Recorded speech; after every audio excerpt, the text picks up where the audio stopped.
Hello and welcome to 3-in-1 Sports Program. It's always good to have you with us. Well, tonight we have a lot of varieties, as we always have.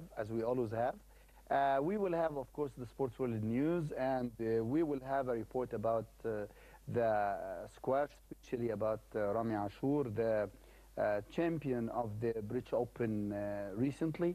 And it was very interesting to have 3 Egyptians at the final, the semi-final as well. Also, we will have a report from Alexandria about the girls' squash international championship, which were held in there. And we will also have our guest team in swimming and also in water polo, and he played with the team for a long time. And then he became the president of the Gezira Sporting Club. We will meet him just right after this break.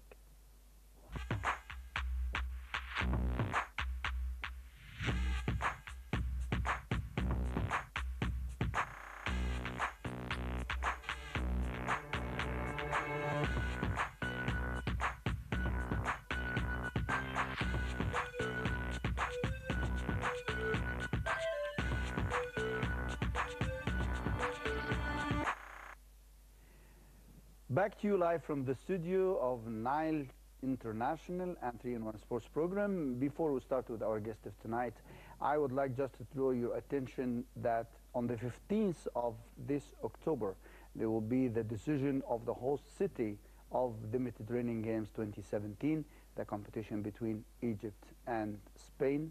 Egypt is going with Alexandria, as you know, and we have met with Dr. Rani Alwani, the member of the vice president of the bidding committee, and also engineer Sharif Amin, who is the director of the bidding committee. And we were with them most of the time, showing the news. Hopefully on the 15th, Egypt will win, especially in Alexandria, because we have everything, and I hope we can have this Mediterranean Games, who already started in Egypt in 1951, specifically, and it was launched by engineer Ahmad, God bless his soul. Well, our guest of tonight, as I introduced him from a little while ago, he is a man of sports talents, and he played a lot of sport, as we said, and in the meantime, he became the president of Gezira Sporting Club, and he has a son. His name is Muhammad, and he has his wife Shahdan, and they are all sports family. Welcome with me, engineer Rmzy Rshdi. It's good to have you with us. Thank you very much. It's good to be with you after so many years that we know each other. I've known him as a junior before he becomes world champion in pentathlon. The pentathlon. He was a swimmer also in Gezira, and one of our juniors, because I'm much older than he is. Well, it's good to have you, and thank you very much for having the time to be with us.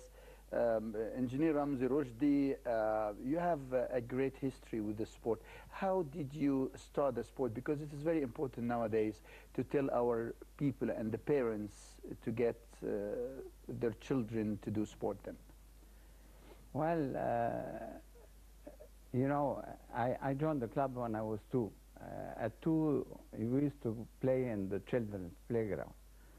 And then we played marbles, and had a dip in the small swimming pool in the children's playground. And then you start playing sports. At the time, we had something called Junior Sports Scheme. The Junior Sports Scheme was, we used to pay £1 per year, and you can play all the sports that are in the club. The club has 33 sports. So we used to play squash, we used to play tennis, we used to play football, basketball, volleyball, and then they introduced handball, athletics, so name it. And we used to play all the games. And then they see which game you excel in, and then you continue in this game. So this was the idea to really start by checking you, where is your hobby or where is your talent. And then you start playing this game. But we used to play everything until we were 14, 15, this was. And between Maadi, Gezira, Heliopolis, and Alexandria, we used to have something called Omnisport. And the Omnisport, the 4 clubs gather. You have 15 men and 5 juniors. The 20 make all the teams. So it's not, if I'm world champion in squash, I wouldn't play. Ah, right. They would take somebody who's good in squash, good in tennis, he plays volleyball, he can be in basketball also, he plays some football, because football you have to have 11. Sure, yeah. So, But not in his sport. He plays his sport. Yeah. No, you play your sport. Your sport. But I don't really want somebody who is in one sport. Oh, I yes. want somebody who plays everything. Many things. Yeah. So, and at the end of the day, you gather the points and see who's the best club, and sure, it was Gezira all the time. Yeah.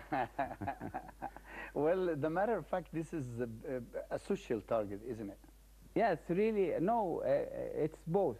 It is sports, but with social activities. And we used to go, for example, when we go to Alexandria, we spend 2 days there, and you have a dinner, a dîner dansant at the end, and end of the competitions, and they give the prizes. So it was fun, and you used to know each other. Everybody knows each other. So this kind of a sports festival would be a sports social, and in the meantime, a good festival to get the people together. It was very, very good. And I have to admit that we had Mr. Alex Ferenczi, you remember him? Yes, he was a Hungarian that left Hungary, and he came to Egypt. He became the national coach for water polo and swimming. And he came to Gezira from Tawfiqiyya, and he started this. He was in charge of all sports, and he's the one who really started sports during Major Murad, if you remember him. Yeah, of course. For sure, Major Murad was our godfather. And at the time, Alex was really gathering everybody, and he started sports in Gezira, really. Real sports. Engineer Rashdi, let me seize the chance that you're with us, and you know all the sport, the background, the history of Gezira Sporting Club. And it is a very interesting story. I would like very much that our audience would know about. Sure. Gezira Sporting, you know, the island of Zamalek was really agriculture land. And they started having this gazebo where they used to play music, but you go by boat and come back, and they used to play music there. And then the second building on the island was the palace that was built specially for Empress Eugenie, and this was made by the Khedive Ismail at the time for the opening of the Suez Canal, and she was invited to stay there. Yeah. So they built this, which is the main building in the Marriott, only the main building. And the whole garden was there. There were no buildings at all at the time except the main building. And you can see, when you go inside, you can see how beautiful the decoration is. And then the third thing was when the British colonized Egypt, 1882, they had to have a club for the officers. So this was the British Officers Club. Okay. 1882, and then 1883 they started the first horse racing, and they brought the horses specially from the UK, and they ran the races, and then they allowed the royal family and distinguished people in Egypt to become members at the time. And it was very difficult to go into Gezira. And that's why they call it the aristocracy or the club of the elite or whatever. So this is the point. That, and now how many members, if you recall the number of members of Gezira? Actually, we are over 70,000 members. Wow. Yeah, we have around 40,000 voting members, We have 32,000 families, and we go into the range of 70,000, and with the expatriates and this, maybe we'll go into 75,000. Well, it's very interesting always to talk about not only the history, but what is going on with the current events as well. We will do that just right after we have this report about the squash, especially about the British Open champion, Ramy Ashour. And let me tell you that his other colleagues and champions, Karim Darwish, Amr Shabana, and Ramy Ashour himself, they reached the semi-final, and it was a really good standing for Egypt to have such a great results. Let's go and see this report.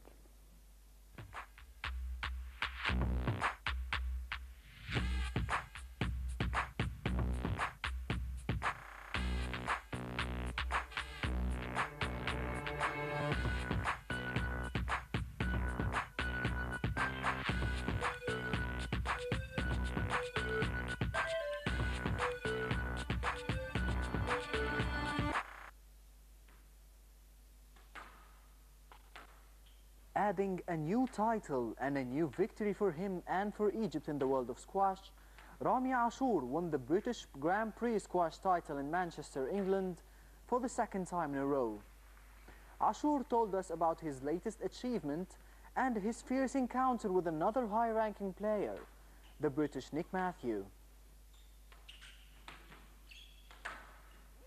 Game to Darwish, 11-5. One game all. Of course, it feels great. I mean, the court which I was playing on over there in Manchester, it's my second time to play over there. In this tournament, it's my third time in Manchester. And the whole 3 times the court never let me down, and I was actually playing really well. And I think this court is it's kind of my good omen or something. So I'm really glad that I've been. Every time I go back to Manchester, I'm playing well and I'm winning on this court. I mean, it's been a great week for me. Last week I was there for the whole week and ended up with winning the tournament, which felt great. I mean, everything there was really very organized. The people there was very hospitable. Yeah, it's always good to win, and I think it never gets better than this. So yeah. Well, I mean, every one of us has a lot of pressure on him. Like Nick Matthew, I mean, the word number 1, I'm number 2 now. It has been going back and forth between us every time. It's never me winning all the time. It's never him winning all the time. It's kind of changeable. And I mean, fortunately, the last 3 times I've been winning. So I think that's a good thing for me. That's a good sign for me, and it's a good sign for me playing well and being on the right track and training on the right way as well. Because Nick Matthew is one of the very tough players to play, and he's such a complete player in every corner of the court. And it's kind of I mean, I feel like there's a mountain on my shoulders when I know I'm playing him, you know. And there's a lot of pressure on him because there's the world number 1, and there was a lot of pressure on me as well because I was defending the tournament. So yeah, I mean, I think the pressure-wise or mental-wise, it was pretty even, and I'm glad I just pushed all the demons which come up in my head away, and I clinched the title. The wonderfully gifted and highly popular squash player also spoke about the experience of having to beat another fellow Egyptian along his way to defend his title. I mean, it's never disappointing both ways. I mean, it's hard. I mean, it's hard both ways, right? If I'm gonna play Karim in the final, it's very hard. We each of us know each other's mentality very well, and we know how does our head work. And it's because we train together all the time, so it's hard. And I'm playing Nick Matthew is very hard as well because he's very stubborn, and he's very eager to win. He's very hungry. So I mean, I haven't got a favorite player in the other, you know. And Karim could have been very hard, and Nick could have been very hard as well. So. Ramy Ashour, who has won 22 Professional Squash Association events, including the Tournament of Champions and the Hurghada International Open in 2011, already defined some future goals for himself. He also did not forget to mention some personal complaints. Well, next thing we have coming up is Qatar Open. We should be resting for about 20 days. There was a tournament these days. There's a tournament going on these days. It's called the US Open in Philadelphia. I pulled out my name because I knew it was going to be too much for me because I was in the US I was in the US. I was in Boston playing a couple of exhibitions as well before going to the British Grand Prix. So I knew it was going to be too much, and there was no way I was going to go to USA and then England and then go back to the States again. It was going to be kind of hard. So I just thought about letting this one go and playing Qatar Open, and then right after Qatar Open we have the World Open Notre Dame, which is the biggest thing. It's considered to be one of the most I mean of the biggest tournaments ranking wise and points wise and financial wise and everything, and every player, I mean all the players are playing really well at the moment, and everyone is setting his sights on this tournament, so it's going to be hard. Well, actually, you know what? I'm done speaking about difficulties. I'm done about speaking about support. I mean, either it was a financial support or you know, or just what do you call it? Like kind of a normal support, like financial support, or which is like boost or just you know, pep talk or whatsoever. You know, I'm done speaking about this. I mean, I think the National Sports Council is doing well. I think they're trying their best, and I mean, our federation is trying as well.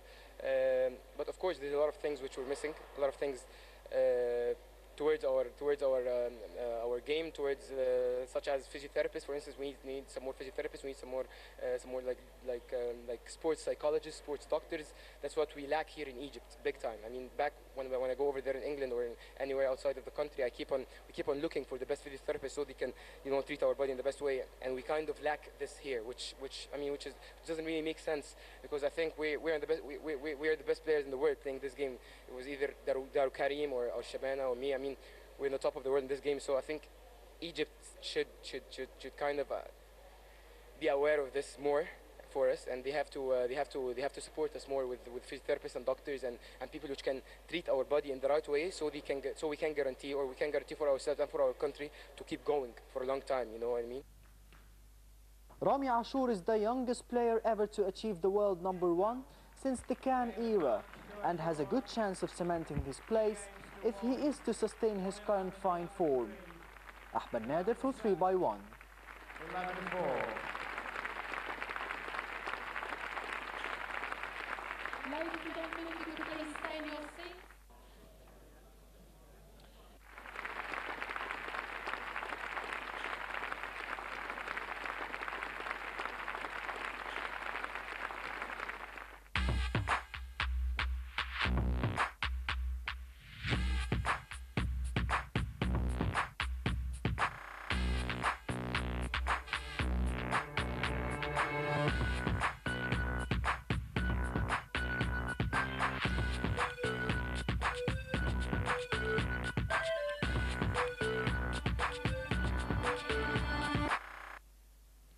Well, back to you live from Nile International with 3-in-1 Sports Program. Thanks to Ahmed Nader and my colleagues also Muhammad Rabia and Mamdouh Fathi. Well, congratulations Ramy Ashour, and I'm sure that Asim Khalifa, the president of Egyptian Squash Federation, will consider what you have said, because it is very important what you have said, and I'm sure that he will understand that, because he was grown up in squash field, even that he was playing when he was young. I'm talking about Asim. So as a president of the Squash Federation, I think he will consider that definitely. I say that from the bottom of my heart, because I know that the guy will understand this. What do you think, Engineer Ramzi? They make me proud, those squash guys, really, because to have three playing in the semifinals, and always they have been there, Darwish and Shabana and Ramy. Ramy is still young, and we expected him to show up maybe in a year or two, but he's shown up last year. Earlier, yeah. So he's fantastic. I think he has a great future. But I think that we have so many good talents. We have to be interested in keeping them and giving them help and sponsors and whatever. It's not everything football and that's it. No, we have sports that could do a lot of good, and these guys, the name of Egypt is there. and Sure. everybody talks about them. Yeah. And I think that it's the duty of the High Council for Sports is to take care and sponsor all these guys. It's not possible that they ask on television that they need help or they need a boost in morale and all this. They should be in the, I mean, you get so many news about this guy, this soccer player moving from here to there, and he's not even in the first division or the Dawri Mumtaz, and then you find somebody like this, nobody knows his face. If he walks in the street, they don't know him. It is true. We have to give them some more credit. Really, it's a pity. Because it's one of the sports that we excel in. You know, Gazira has always had. Sure, yeah. And Abfatah Basha Amr was the first champion in London to be the world champion. And then we had Mahmoud Abdul Karim as a professional. Then we had Ibrahim Amin is really now Gazira, but originally he's Ahli. Yeah. So he won when he was Ahli. So we always had good players. And they need more credit than this. Well, Engineer Rashdi, let me ask you about, as you have a great sports background and sports administration. And I love sport. Definitely. And you're very successful also in your business. Let me tell you, if you are in the shoe of the responsible now of the youth in Egypt, what would you do after the revolution directly to get the credit of these efforts and energy of this youth? You have to start getting interested in the youth, and you have to let them play sports, and you have to give them the possibility of finding playgrounds and areas where they can play.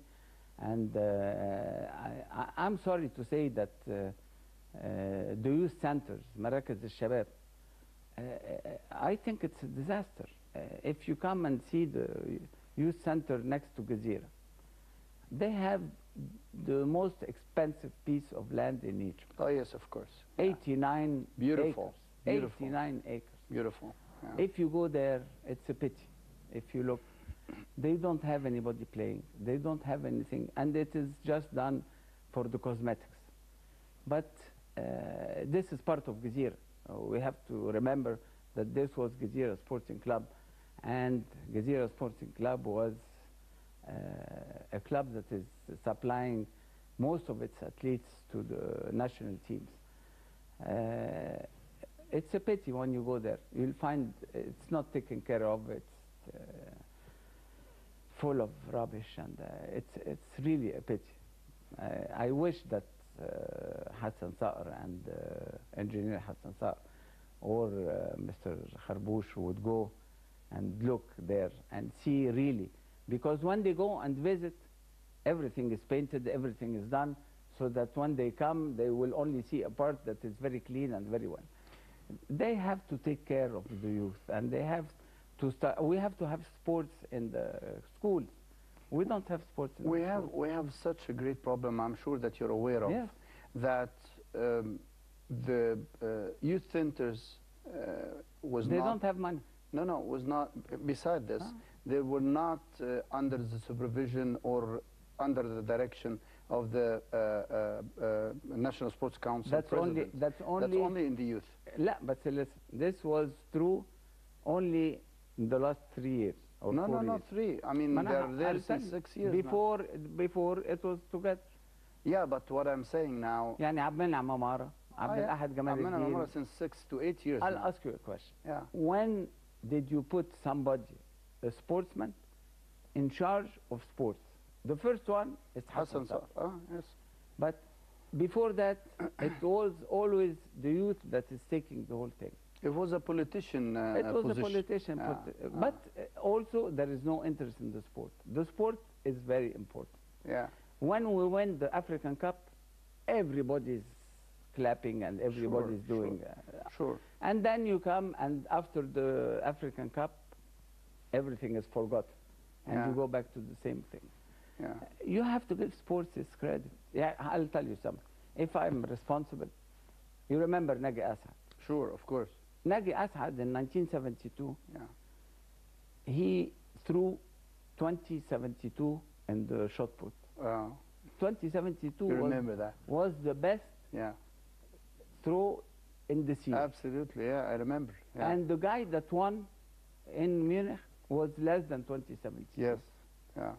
And I would give him half the Olympic Committee's budget. If I have somebody like Nagi Asad, or I have somebody like Sharif Noor, who was a swimmer, and he broke the Mediterranean record, Yes. 1983. Yeah. I remember, yeah. He's the first one to go under the minute Yeah, in the 59. yeah. And then nobody talked to him until the year 1984, where you won in, where you were in Los Angeles. 1984, they started thinking of Sharif Noor in May or June. Yeah, yeah. It was finished. Yeah, of course. I think that Sharif Noor would have gotten the first and the only swimming medal for Egypt in 1984. Yeah, so they were thinking of him They thought 2 of months before the Olympic Games. And he went to Germany Yeah, for a training camp, and they stopped him. And when he came back, they stopped him from playing because he was complaining of some of the things that were done there, which he was right. it was not allowed. And he was, it's crazy. And they got him into the 200 meters backstroke. For him, it was hectic because he's a 100-meter swimmer. Oh, yes, of course. Yeah. He cannot swim. He swam the 200, taban, he was dead on the 100. Oh, yes. So when he came back, they abolished him for life. Yeah, well, How can you do that? yeah, well, at that time, yes, they could do that, but for the time being, It's a pity. do you have I another hope Sharif that Noor? now it. Do we have another Sharif Noor? We have the girl now, that is that has. She just won lately, yeah, yes, recently. Yeah. she's fantastic. In the I hope African that. Cup. Listen, somebody like this, it's not part of the group.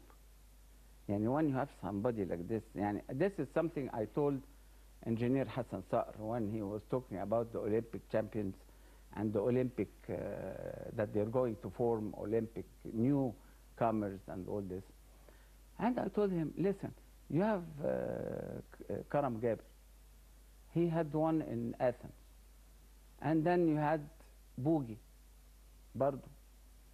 And then you had the two girls. You had 4 champions that could take medals in Peking. And then I'm starting to look to make new champions from scratch. And I have 4 champions. I think that Karam Gaber was a crack. And he won because he was not like me and you. He's something different. So I have to treat him different. After Athens, Karam Gaber should have been taken. You have a group that would work with him, and the first guy to work with him would be a psychologist.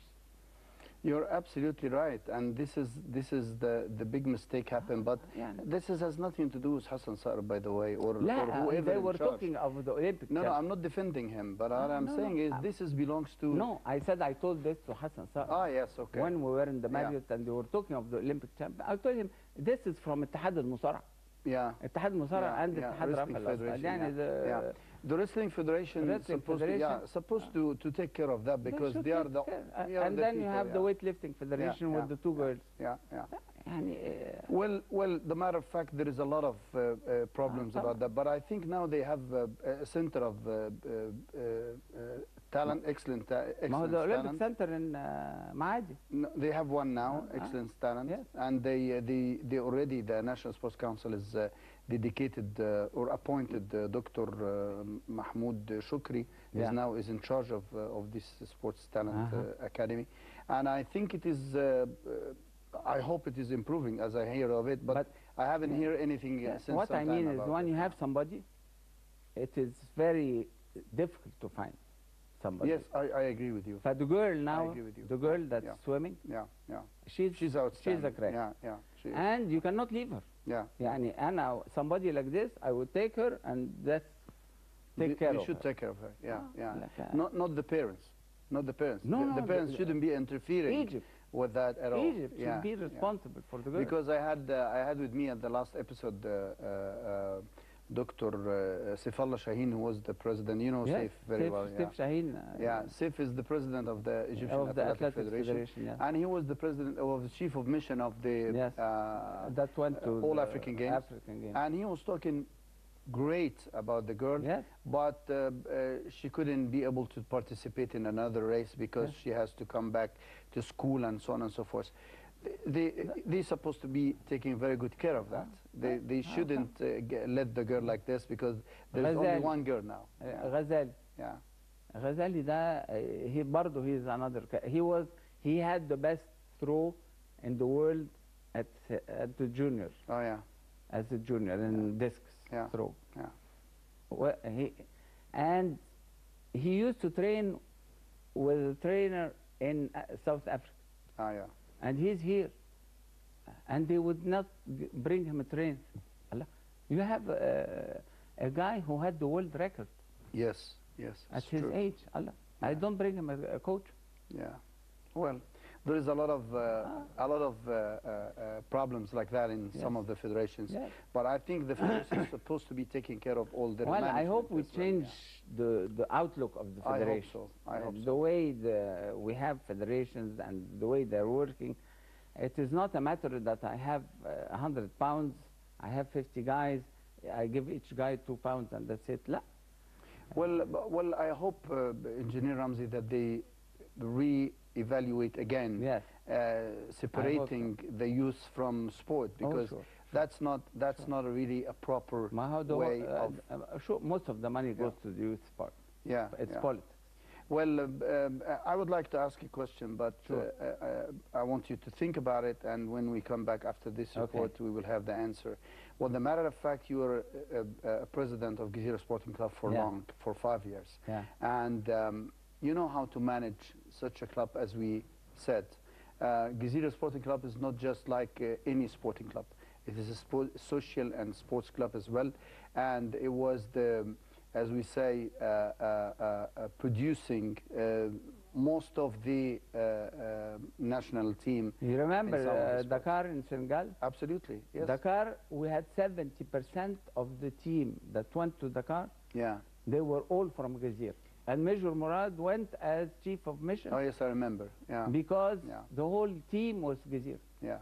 Well, we would like to have your analysis about this, but let's have this report again with the squash from Alexandria, and we'll come back and speak with and listen to Engineer Rashdi again.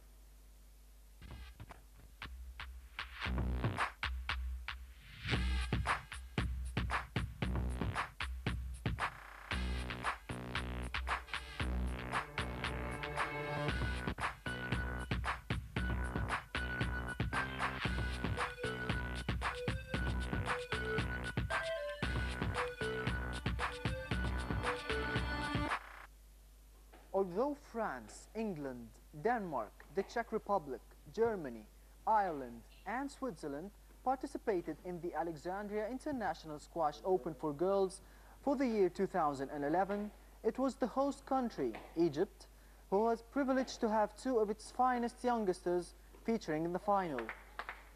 The final between Noor al-Shirbini and Noor al-Tayyib ended in favor of al-Shirbini, who's currently ranked 25th in the world with 3 games to 1. I'm very happy to be playing this tournament here in Egypt, and I win it, so I'm very happy with this win. Nice. Of course, I had an injury in my knee, so I stopped a lot of months, 6 months ago. So I'm happy to be improving this and be like in top 20 or less than top 20. So I hope. It wasn't easy for Noor al-Shirbini, who was the youngest ever world squash champion at just 13, to overcome Noor al-Tayyib, who was crowned as the WSF Women's World Junior Squash Champion in Boston last July. Al-Tayyib spoke of her disappointment to lose in the final, as well as her future plans. Well, the loss today means that I have some things to work on, so I know what I'll work on, and hopefully I'll improve my game and be better at it. I lost today for a reason. and I know why. So if I improve in this in a certain aspect of my game, maybe I'll rise in the ranking. The strong and evenly contested final between two of Egypt's best squash players added to the amusement of Egypt's national squash team coach and former Egyptian #1 Amir Wagih, who considered the tournament a success.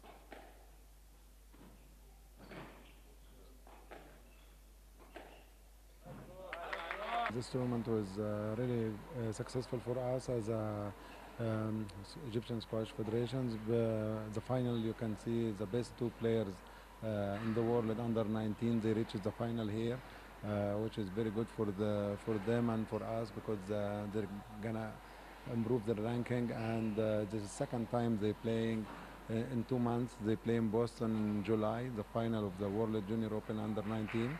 Nur Taib won. We're gonna see today what Nur Sherbini can do, and it's really a good match, and I think everyone has enjoyed the squash.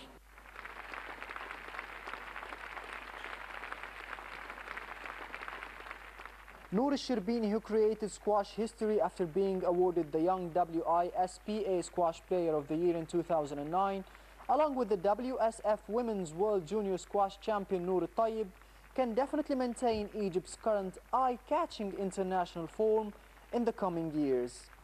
Ahmed Nader for 3x1.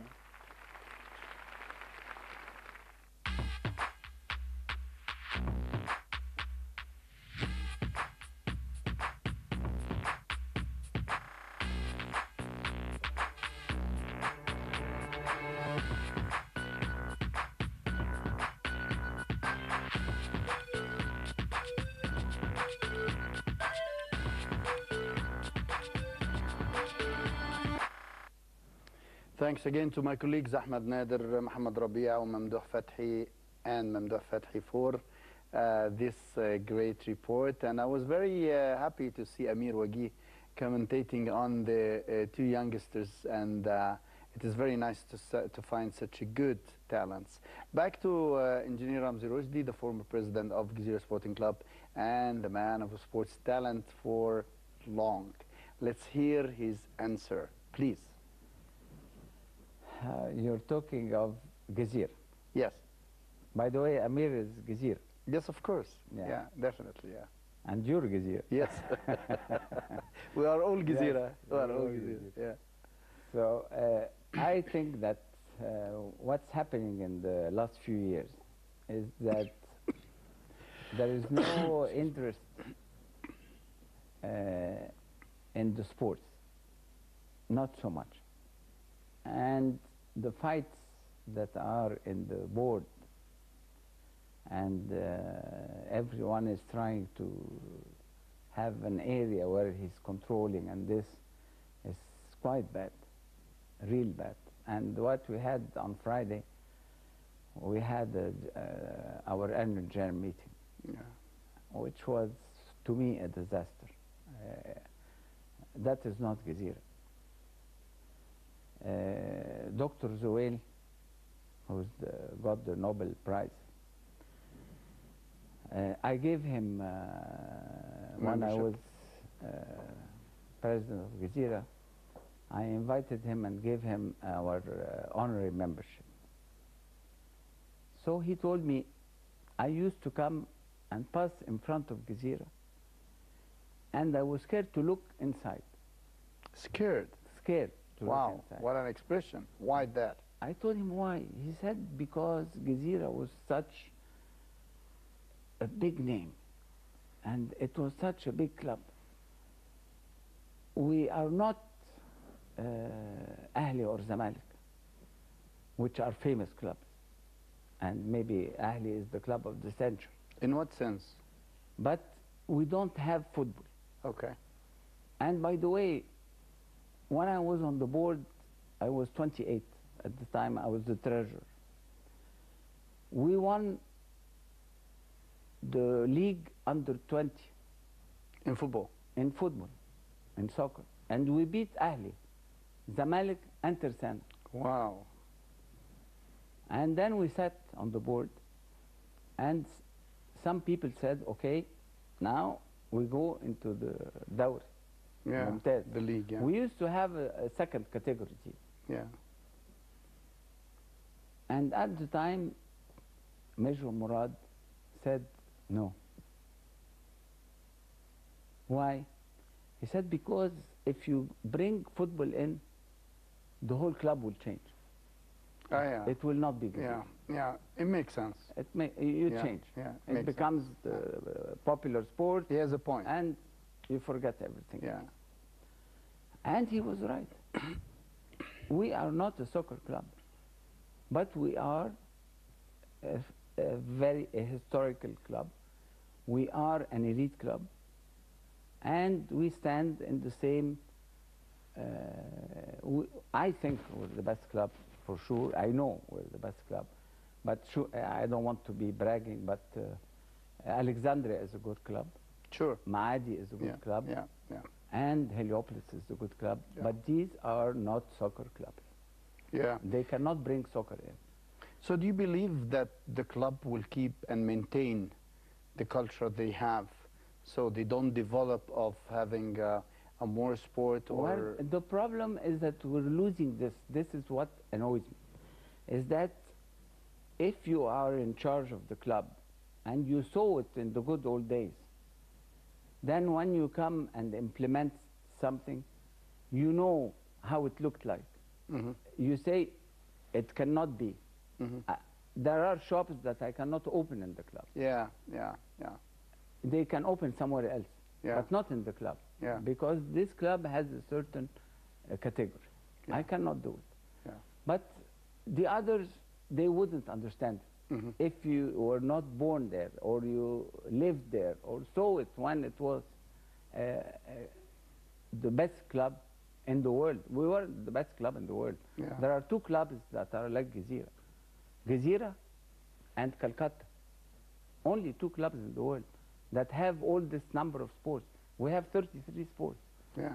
You know how much Ahli has? No. 14. Yani, it is not the same. We have 33 sports because we want people to play everything. Yeah. They play all sports. Yeah. Well, dear audience, we will have a sports advice from Engineer Ramzi Rojdi, the man who has it all in the sports, played all kind of sports, and he lived with a long time playing the sports competitively, and in the meantime, in administration-wise. We will have his sports advice just after the Sports World News. Let's go and have this Sports World News and come back.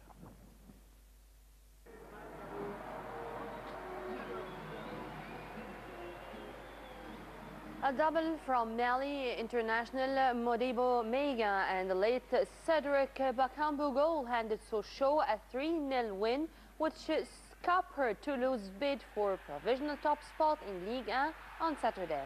And it was just the second defeat of the season for Toulouse.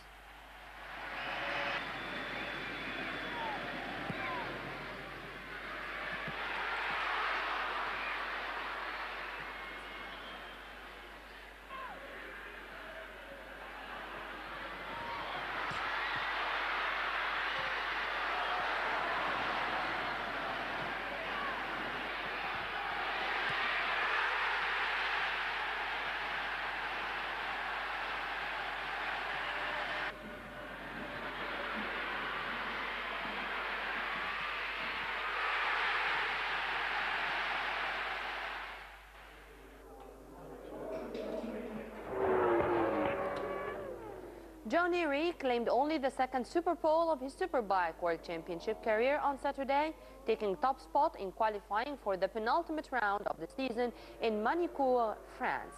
Eugene Laverty took second place ahead of Carlos Checa, who only needs full points from Sunday's two races to seal his maiden Superbike world title. So, Ree will make a rare start from pole on Sunday, but it's Checa who will have the most to celebrate as he closes in on the season's honors.